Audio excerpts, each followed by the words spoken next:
Well, Mark, it's really good to catch up with you again.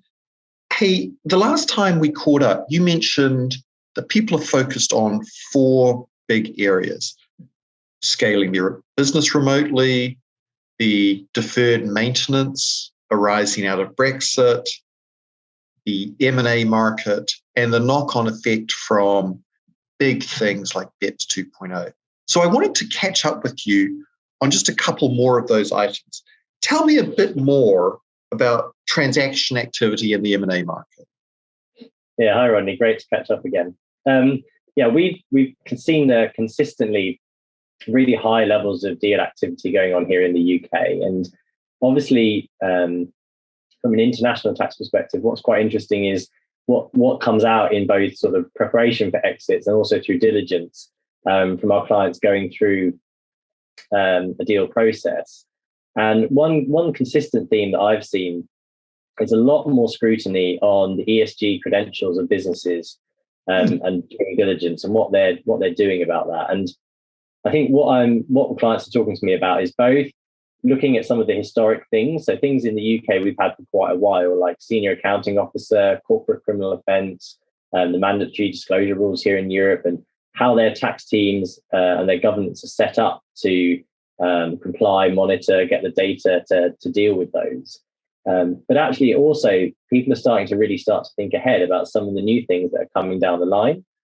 So here in the UK, we're having a new plastic packaging tax come in from April 23, and that's really interesting for businesses where they're going to have to start to think about data gathering from further down their supply chain. And also things like how are businesses going to use things like reward and other key tax incentives as part of their ESG strategy and credentials. So that's really interesting, Mark. So when we think about that in a transactional setting like acquisitions and dispositions, this brings a whole layer of additional complex thought to how do you integrate a new business into everything that you've got going on. So that must be an overwhelming matter for some businesses. Yeah, I mean, as I mentioned, Rodney, I work in the team where we're specifically helping big market businesses. So often our clients don't have large in-house tax teams. And so actually what we need is you need a lot of collaboration between the HR teams, the finance teams, legal teams, and really more importantly, a lot of the IT teams, because so much of this is sort of data driven.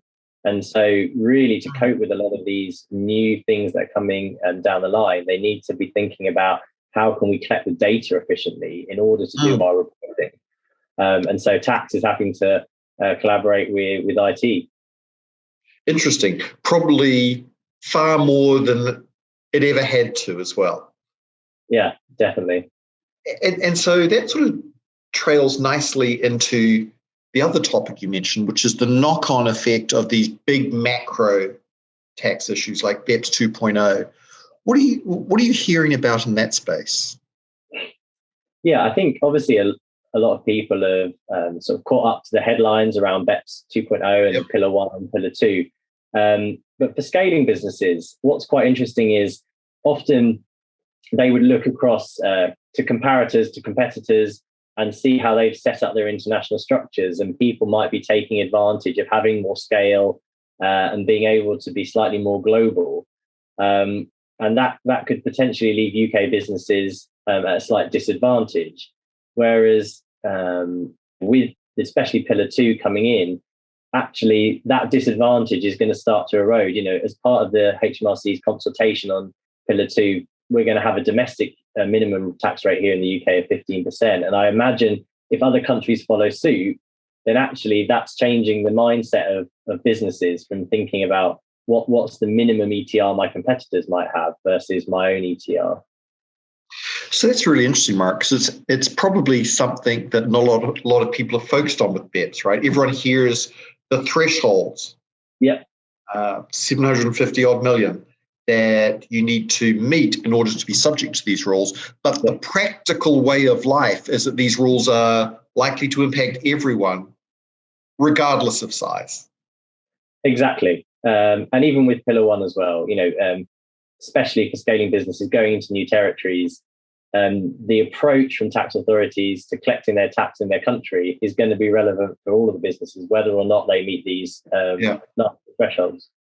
Just fascinating. So that's actually a really good note to end on. That thought that these big macro trends are not just for the largest of large multinationals, they're impacting everyone. Definitely.